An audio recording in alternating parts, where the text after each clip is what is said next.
conversatorio del primer Congreso Internacional en Derecho y Gestión Pública tenemos la presencia de la doctora Tania Zúñiga Fernández, doctora en Derecho por la Universidad de Humboldt de Berlín, máster en Derecho por la Universidad de Heidelberg, Alemania, directora general del Centro de Estudios en Justicia y Derechos Humanos del Ministerio de Justicia de Lima. La doctora Tania Zúñiga Fernández estará haciéndose cargo del tema delimitación de la potestad administrativa y el control de concentraciones empresariales. Vamos a recibirlo con un fuerte voto de aplausos.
Buenas tardes, estimados colegas, estimadas señoras, señores, estimados amigos.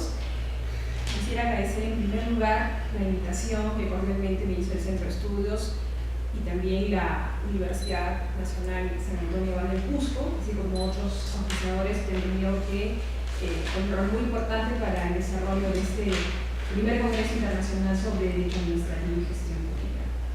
En realidad a mí me honra mucho estar presente el día de hoy porque me permite también tener un vínculo con la ciudad de Cusco. En realidad hace muchísimo tiempo que no venía al Cusco, puede ser ya hace 20 años por lo menos, y quisiera solamente saludarlos también con muchísima alegría, porque en realidad para mí el Cusco siempre ha significado un polo de atracción importante para el desarrollo del Perú y sobre todo también para el desarrollo del conocimiento. Creo que es importante que se lleven a cabo este tipo de eventos para que podamos también intercambiar. Mi primer saludo es en quechua y espero no pronunciarlo adecuadamente. Imainaya Casantichis Huera Cochapuna. ¿Lo dije bien? Bueno, así es, ¿no? En realidad la presentación, como fue hace poco manifestada por el interlocutor, me permite también profundizar uno de los temas de investigación que profundamente, digamos, en cuanto al estudio, pero también en cuanto a aquello que es el relieve también de nuestro ordenamiento jurídico, permite el ingreso a esta área bastante compleja que es el control de concentraciones empresariales dentro del derecho de la libre competencia. Como mi colega, el primer expositor del día de hoy ha manifestado, en realidad este es un escenario bastante, digamos, que presenta una serie de aspectos de importante análisis. Me ha interesado mucho, por supuesto, las conclusiones a las que ha llegado, por los cuales es importante identificar cuáles son los criterios y, por supuesto, también las limitaciones y delimitaciones de la potestad administrativa. ¿Eso qué quiere decir? Que por un lado tenemos un bien jurídico a proteger la competencia, pero además también tenemos, por otro lado, como propio es del escenario del proceso competitivo, identificar también otros bienes jurídicos a proteger, como son las libertades y derechos fundamentales. Y como señalaba el profesor Schmidt-Assmann, la administración pública en realidad tiene tres importantes consideraciones en todo lo que significa el desarrollo de sus actuaciones. En primer lugar, la garantía, es decir, el respeto a la garantía de los derechos fundamentales, la sujeción a la ley, precisamente con el principio de legalidad, muy bien, y la tutela judicial efectiva, porque finalmente todos los actos de administración son realizables. Y eso es importante porque permite también a la administración desarrollarse, pronunciarse, decidir sobre algunos aspectos de índole netamente privada, pero que son precisamente por participar en esta relación asimétrica entre el Estado y el sujeto económico, también brindar ciertas garantías para entender qué significa este procedimiento administrativo. El procedimiento administrativo, como ustedes ya lo saben, ¿no es cierto?, es un proceso con diversas etapas, diversas fases, y también ciertas condiciones para su existencia, y que debe estar además previamente establecido. A mí me gustaría comenzar, por favor, con la primera diapositiva. Bien, espero que se pueda ver bien desde cada una de sus posiciones. Lo que muestro en esta diapositiva es el proceso de adquisición, muy bien, de una empresa hasta el momento del cierre con la intervención de la autoridad administrativa, que es la agencia de competencia, para nosotros en el caso del Perú, el INDECOPI. Como ustedes pueden ver, nace es decir, todo lo que significa concentración empresarial, muy bien, son operaciones, transacciones que se desarrollan en el mercado y producto del desarrollo y el fomento de la iniciativa privada, que para eso también el Estado proporciona todos los canales importantes para su concreción. Ustedes pueden observar que nace como un acto privado. Si ustedes se identifican en la primera parte, en la parte inferior, a la izquierda dice acto privado y posteriormente en la autoridad de competencia, ¿no? Y ustedes ven, ¿no es cierto?, una línea horizontal, bueno, hacia la derecha, en la parte superior, dice proceso desde la valorización inicial, muy bien, de la empresa, hasta el cierre de la operación. Cuando ingresamos al control de concentraciones empresariales, señores, es importante también atender aspectos de derecho mercantil. Es la parte más económica, creo yo, del derecho a la competencia. No es una casualidad que precisamente los abogados que nos desarrollamos en esta área debemos también tener precisos y amplios conocimientos de microeconomía y por supuesto también del área del derecho mercantil propiamente. No solamente el orden público, vemos de lo que significa la participación y la autorización administrativa a través del procedimiento administrativo de control de concentraciones, sino también ver todo el espectro completo. Por lo tanto, esto significa también, no solamente para el sujeto privado, sino para el Estado, consideraciones de altísima importancia, dado que su participación en el proceso competitivo podría autorizar la operación, bloquear la operación o condicionar la operación para poder autorizarla. ¿Eso qué significa? Que puede tener un impacto muy importante, poderoso en el proceso competitivo y sobre todo si estamos dentro de un escenario global. En realidad, las operaciones de concentración a través de las fusiones y adquisiciones necesariamente tienen pues un impacto hacia afuera, ¿no es cierto? Fuera de las fronteras también del Perú. Está dando un mensaje también a nivel internacional de lo que significa la intervención del Estado.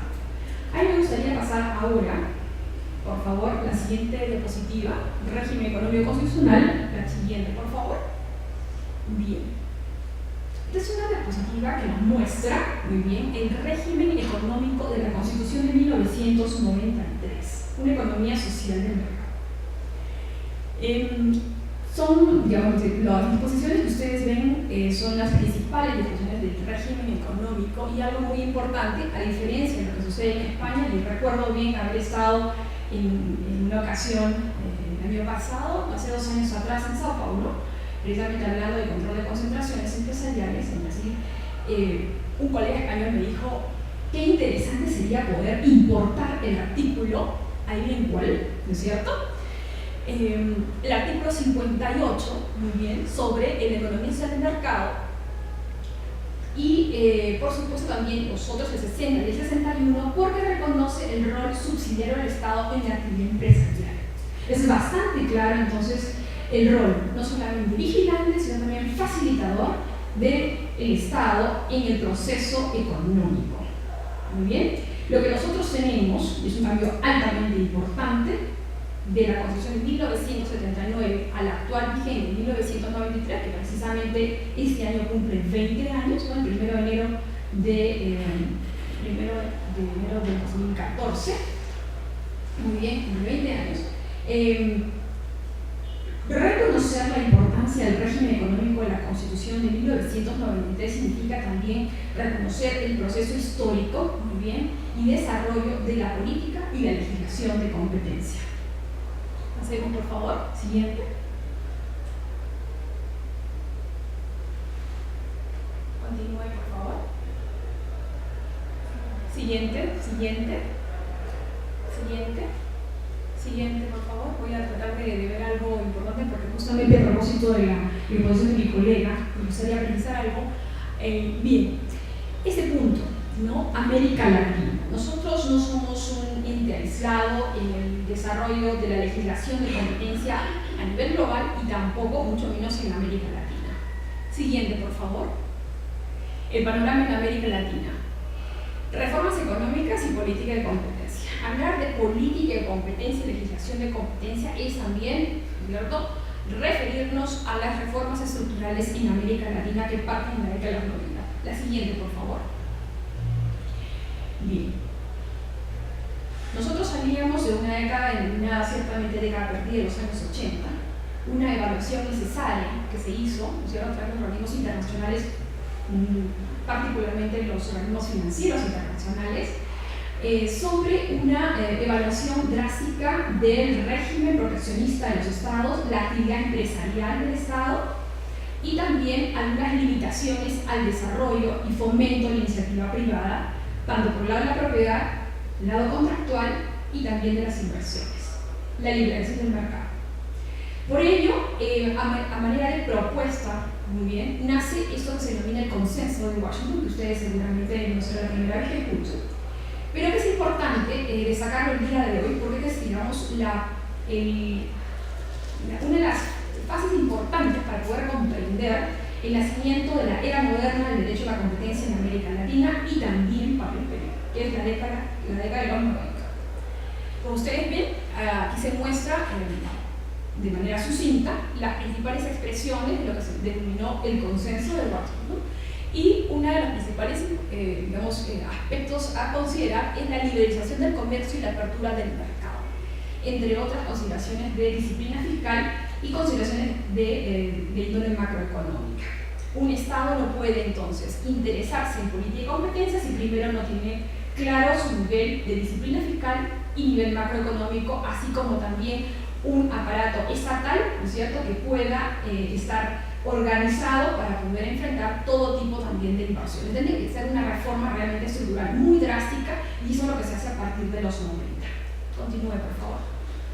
Bien, estas reformas económicas e impacto económico, ¿verdad?, yo la he mencionado, digamos, en tres fases, he tratado de dividir, destacando en el centro la década de los 90, luego lo que pasa a partir del siglo XXI y lo que pasó antes de la década de los 90. Como decía, era una era de proteccionismo, una era importante para el Estado, los regímenes autoritarios también estaban presentes aquí, por supuesto. Nosotros hemos tenido muchas constituciones a lo largo de la historia.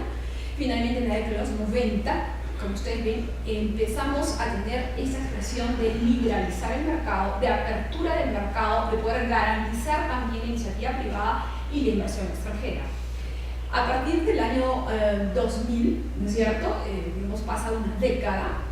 Ya lo que significa las economías latinoamericanas se interesan particularmente ya por un escenario más de vínculo y asociación estratégica hacia afuera a través de los tratados de libre comercio. Es importante señalar que para esta presentación el Tratado de Libre Comercio precisamente con la Unión Europea, que entró en vigencia, por lo que tenemos más de un año, el 1 de abril de este año cumplió un año de vigencia, contiene un capítulo de competencia.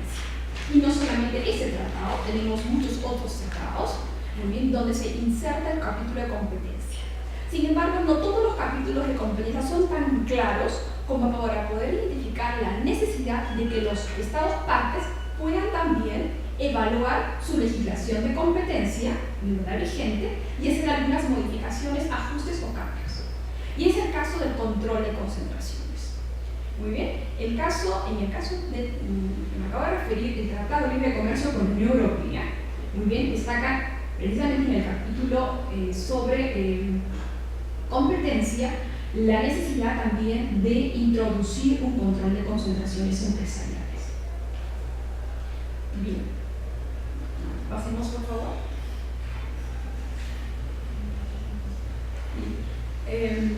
Siguiente, por favor. Siguiente.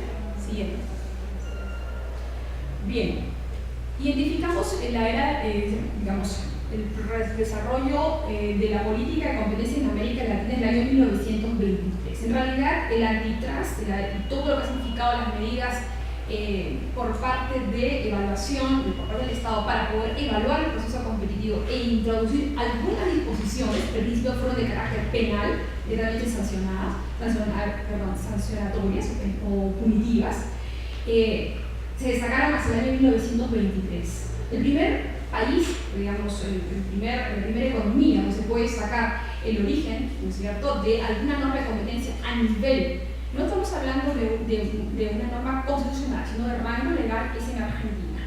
Y precisamente es no solamente Argentina en 1923, sino también será más adelante en 1959 Colombia, con una introducción también en el control de concentraciones, pero tanto en el año 1923 como el año 1959, es decir, antes de la era moderna que llega hasta la década de los 90, en todo este periodo en realidad las normas de rango legal todavía no tienen digamos, no se pueden desarrollar en toda su expresión precisamente por el rango constitucional. Tiene ahí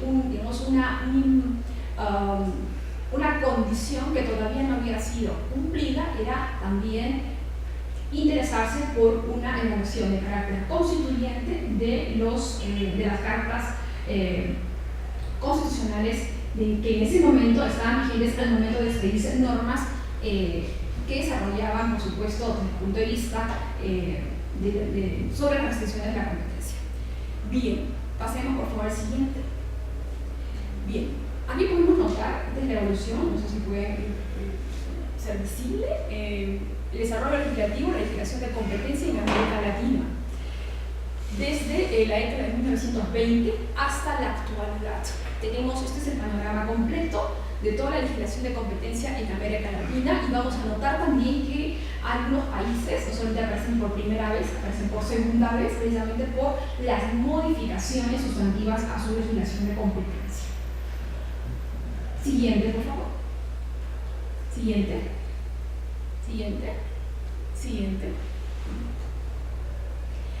Bien, acá podemos identificar la influencia que ha tenido el contexto latinoamericano en cuanto a las normas más importantes o ordenamientos jurídicos más importantes en materia de competencia. Como bien mi colega en la primera presentación ha señalado y se ha referido a la Unión Europea y también a los Estados Unidos, en efecto, ¿no? Y en el caso del antitrust, en todo lo que es política antimonopolio, tenemos una referencia muy clara a los Estados Unidos y por supuesto a la Unión Europea.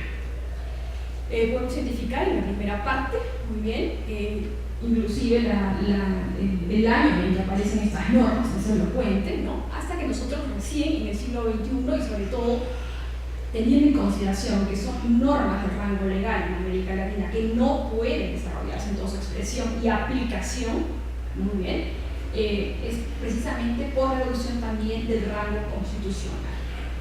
Hay una fórmula muy conocida de Fritz Werner, ¿no es cierto?, en el año 1959, un profesor muy distinguido alemán, que señalaba que precisamente el derecho administrativo, muy bien, era el derecho constitucional, muy bien, concretizado.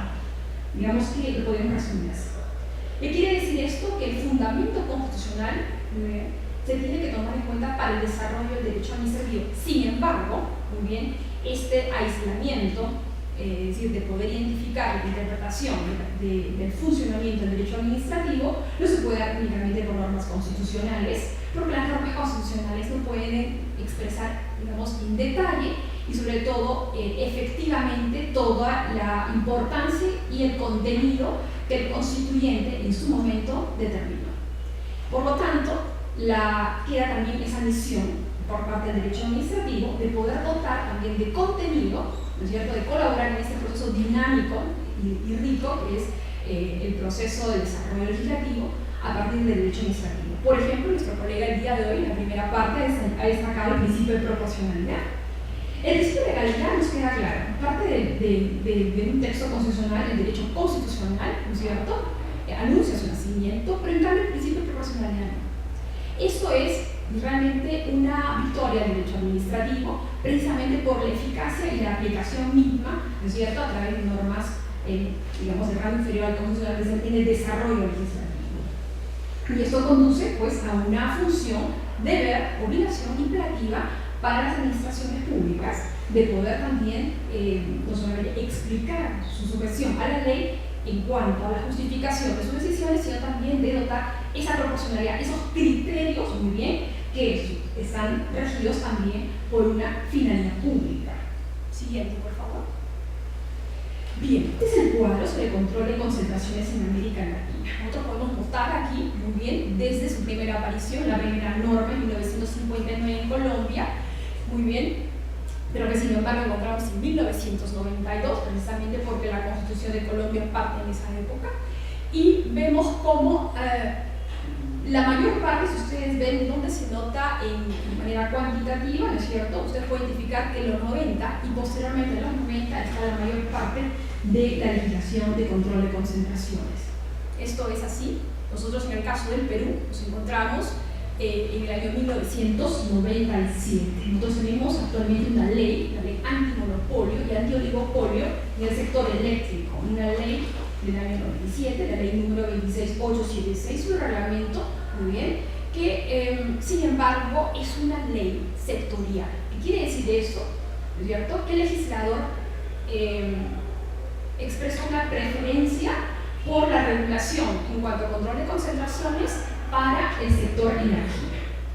Muy bien, eso significa que el resto de la actividad económica, los otros sectores de la economía, no están sujetos a un control de concentración. Las operaciones que se desarrollan en esos sectores económicos no estarían sujetos entonces a ese tipo de control de concentración.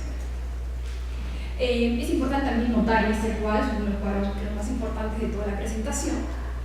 Si ustedes ven, Bolivia, en el caso de Bolivia es interesante porque, bien, nosotros como peruanos sabemos que bien pertenecemos a nivel regional, nosotros somos parte del proceso de integración, así como España es parte del proceso de integración de la Unión Europea, nosotros también somos parte de otro proceso de integración, esta es la comunidad andina. La comunidad andina, muy bien, que nace hace muchos años atrás y que ha tenido una serie de crisis y modificaciones, y también no solamente de carácter constitutivo, sabemos bien que en el año son más o menos ya el 2006, Venezuela fue el último país, ¿no es cierto?, que hizo esta, se llama denuncia, es el proceso a través de lo que significa el tratado, el derecho internacional público, ¿no es cierto?, en todo lo que significa derecho a los tratados, introduce la figura de la denuncia precisamente para apartarse, ¿no es cierto?, dejar de ser Estado miembro y salir. Es el caso de Venezuela en el año 2006 y que finalmente en el año 2011, porque son 5 años para poder entrar en vigencia este tipo de mecanismo de dejar de ser parte. Por lo tanto, la comunidad andina hoy tiene una serie, ¿no es cierto?, de eventos que han explicado su proceso de desarrollo, pero también algunas crisis. Dice por la composición, acabo de decirlo, muy bien, ahora somos 4 miembros, Ecuador, Colombia, Bolivia y Perú, pero también por el lado de la competencia. Muy bien. Decía esto porque para la Unión Europea, y esta es una manifestación muy importante, nosotros en cuanto al régimen comunitario que tenemos en la comunidad andina, no hemos reconocido como instrumento de política de competencia el control de concentración, solo hemos reconocido al control de conducta, es decir, a todas aquellas conductas que se desarrollan en el escenario del proceso competitivo, más no muy bien a un control sobre cambios estructurales en la participación del mercado a partir de operaciones, fusiones y adquisiciones, operaciones de concentración. Muy bien, entonces la última, digamos, fue la decisión 608, la decisión 608 en el año 2005, que regula las conductas anticompetitivas dentro del entorno región andina. Por supuesto, al momento que se expide esa edición 608 en el año 2005, todavía, muy bien, Ecuador no tenía ley de competencia, Bolivia tampoco hasta el día de hoy, y solo tenía Colombia y Perú. Entonces, esto es una señal muy importante de lo que pasa también a nivel del entorno comunitario, porque cuando hablamos de legislación de competencia, estamos hablando de potestades administrativas también, es decir, dónde se identifican aquellas competencias para que la autoridad de competencia u otra institución dentro del aparato estatal pueda intervenir en el proceso competitivo. Muy bien, y destacar algunos aspectos, ¿no es cierto?, como restrictivos a la libre competencia. En el caso de Bolivia, me señalaba este ejemplo, Bolivia no tiene ley de competencia, sin embargo, todo el aspecto del control de concentraciones lo hace a partir de un sistema, es una ley, la ley CIES, por eso aparece ahí, un sistema de regulación sectorial, solamente para sectores regulados, es decir, para aquellos sectores que tienen ya un regulador. En el caso del Perú, nosotros sí tenemos también un regulador. En el caso de la energía, volvemos al tema de que sí tenemos un control sectorial de concentraciones, sector energía, sector electricidad. Muy bien, tenemos un regulador que es OSINER, el Organismo Superior de Inversión en Energía, y que se preocupa para el caso del control de concentraciones, no en la evaluación que, como señalaba el primer cuadro, muy bien hacia el fondo, ¿verdad?, en la intervención del Estado en cuanto a la evaluación previa antes de poder autorizar la operación de concentración, porque eso es lo que hace el Estado, autoriza, bloquea o condiciona. Para el caso de OSINER, frente a Indecopi, hay dos órganos muy interesantes dentro de todo lo que significa la política de control de concentraciones. OSINER es un regulador.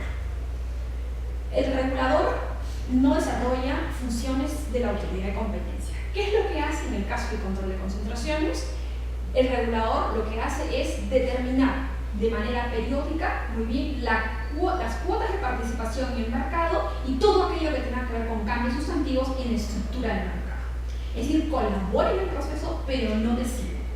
Muy bien. En el caso de Bolivia, sí. En el caso de Bolivia, la autoridad de competencia es el organismo regulador. Muy bien, entonces tenemos una visión, cada uno, ¿no es cierto? Así funciona la economía en Bolivia. En el resto del país sí hay autoridades de competencia, claramente. Ahora, por supuesto, podría yo decir, introducirnos a cada uno de esos ordenamientos jurídicos me llevaría, por supuesto, más de 45 minutos. Pero lo que sí quisiera destacar es que cada uno de estos países, en cuanto al régimen de control de concentraciones, está en primer lugar vinculado con su ordenamiento constitucional, muy bien, y en segundo lugar también con aquello que le interesa al Estado proteger como bien jurídico la competencia. En algunos casos, este procedimiento administrativo, muy bien, de evaluación de una operación de concentración, se puede dar de manera obligatoria, como es el caso del Perú y la gran parte de los países que están aquí listados, pero también puede ser de manera voluntaria. Es el caso de Chile. Chile siempre es un ejemplo bien interesante porque se sale siempre lo bueno. Chile tiene una participación en todo este aspecto de la regulación del control de concentraciones a través de una cláusula en el año 1973, una cláusula de tipo general. No es como algunos ordenamientos jurídicos tienen un capítulo especial para control de concentración, o tienen una legislación especial con nombre propio, no. El caso de Chile funciona a través de una cláusula general que está dentro de su ley de competencia y que funciona para todo lo que significa restricción a la competencia. Muy bien, entonces vemos ahí también que hay mucho cuidado también con estos conceptos jurídicos, ¿no es cierto?, que están por determinarse, muy bien, en la aplicación concreta de la legislación y por supuesto en el rico, digamos, proceso también de pronunciamiento de la autoridad de competencia, en primera instancia y en segunda instancia. En el caso del Perú, nosotros tenemos una comisión de libre competencia como primera instancia y un tribunal, ¿no es cierto?, dentro también de la autoridad de competencia en segunda instancia.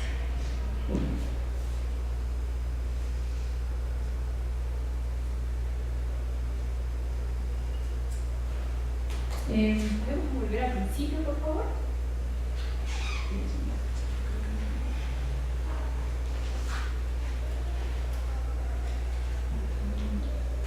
¿Podría salir de la presentación y volver? Bueno, lo dejamos ahí. Bueno.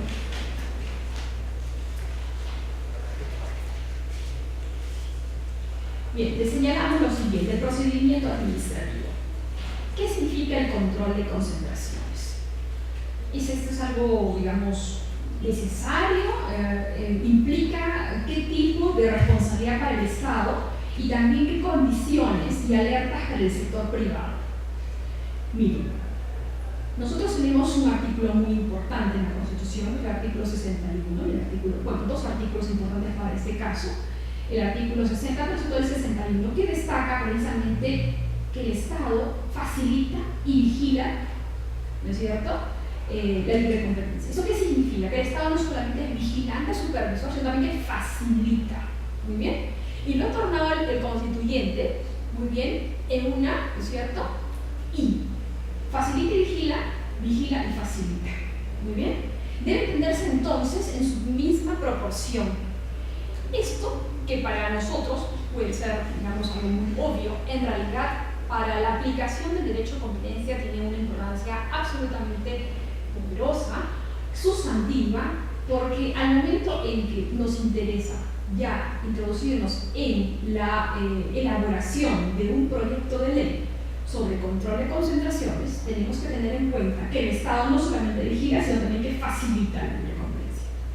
Muy bien, y en el proceso competitivo. O sea que el Estado no debe ser entonces un obstáculo para el desarrollo de la iniciativa privada, pero tampoco, muy bien, debe dejar de lado, ¿no?, esta misión vigilante, observadora, permanente sobre los cambios en la estructura del mercado. Por lo tanto, en el plano de la política de competencia existen dos instrumentos muy importantes: el control de conductas, muy bien, y el control de estructura del mercado. El control de conducta, que está dirigido a todo lo que significa el comportamiento de los operadores, de los sujetos económicos en el mercado, muy bien, en el escenario del mercado, del proceso competitivo.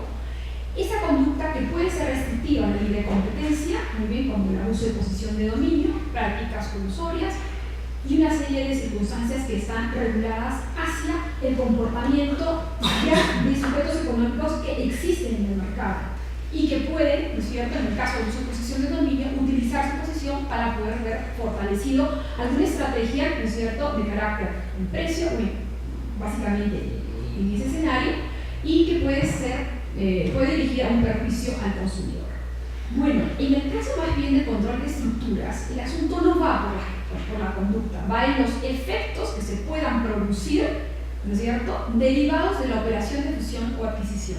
Entiéndase como el crecimiento externo corporativo. Acá me voy a hacer un paréntesis para todo lo que significa el aspecto del crecimiento externo corporativo versus crecimiento interno corporativo.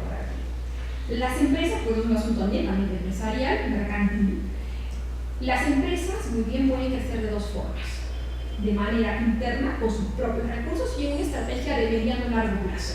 Muy bien, a través del learning by doing, con el know-how, una serie de estrategias, pero que son y que están además controladas por ellos mismos, o sea que no se dirigen de manera externa para poder crecer. Muy bien, es el caso muy distinto al crecimiento externo corporativo, es decir, la empresa va a crecer a través de una captura en el mercado de alguna cuota de mercado de una empresa, ¿no es cierto?, a través de derechos de propiedad sobre los activos o sobre las acciones de una empresa. Muy bien, por supuesto, este es un crecimiento en el corto plazo, en menos de un año, quizás un poco más, pero es un crecimiento rápido, pero también altamente riesgoso, porque como vimos en la primera diapositiva, ustedes van a ver que la valorización de empresa es del lado del comprador y del lado del vendedor. Muy bien, hay, en el caso del Perú es un mercado pequeño para todo lo que significa el mercado bursátil, ¿no es cierto? Tenemos muy pocas empresas cuyas acciones están listadas en la bolsa y por lo tanto no tenemos un mercado tan desarrollado para generar ofertas públicas de adquisiciones. Les hablo así de manera muy técnica porque efectivamente todo el proceso es altamente, digamos, complejo, tanto para la empresa como para el Estado. Este procedimiento administrativo, que se llama control de estructuras o control ex ante, porque se produce antes del ingreso de los competidores al mercado, ¿qué constituye para el Estado y para la autoridad de competencia en concreto? constituye una altísima responsabilidad, porque está evaluando bajo escenarios hipotéticos. ¿Qué significa hipotéticos? Todavía no se ha concretado, ¿no es cierto?, ese tipo de restricción a la competencia. Por lo tanto, ¿no es cierto?, se está dirigiendo la reflexión y la evaluación y todos aquellos criterios y pruebas a aquello que podría pasar. Muy bien, no es el caso de la conducta, que evidentemente se ha constituido y hay que evaluarla. En el caso del control de estructura, no. Con la adquisición o la fusión de empresas, digamos, las cuotas de participación de mercado pueden modificarse sustantivamente. Muy bien. Y esto es una alerta porque en algún caso puede ser de manera de que fortalezca su posición en el mercado, restringiendo el acceso a los competidores, o también, ¿no es cierto?, para el caso de los consumidores, ser, digamos, un mercado oligopólico o monopólico para poder entonces tratar de establecer ciertos parámetros que podrían perjudicar al consumidor. Entonces, el control de estructuras es un proceso por el cual la autoridad de competencia debe tener en cuenta que necesita información para poder evaluar. Una información de carácter, ¿no es cierto?, una evaluación de carácter prematuro, preventivo para algunos, ¿no?, que permite incluso disciplinar el mercado, pero por otro lado deja también al sector privado, a los agentes económicos en una situación por la cual también deben esperar por esta decisión. ¿Qué ocurriría, ¿no es cierto?, cuáles serían el impacto que tendría una decisión de la autoridad de competencia en el caso que se bloquea la operación, es decir, no la autoriza o en todo caso la autoriza con condiciones, ¿no es cierto? Eso conduce a que las empresas, por lo tanto, en todo lo que es la dimensión privada del acto, ¿no es cierto?, tengan que tener mucho cuidado con la información que proporcionan.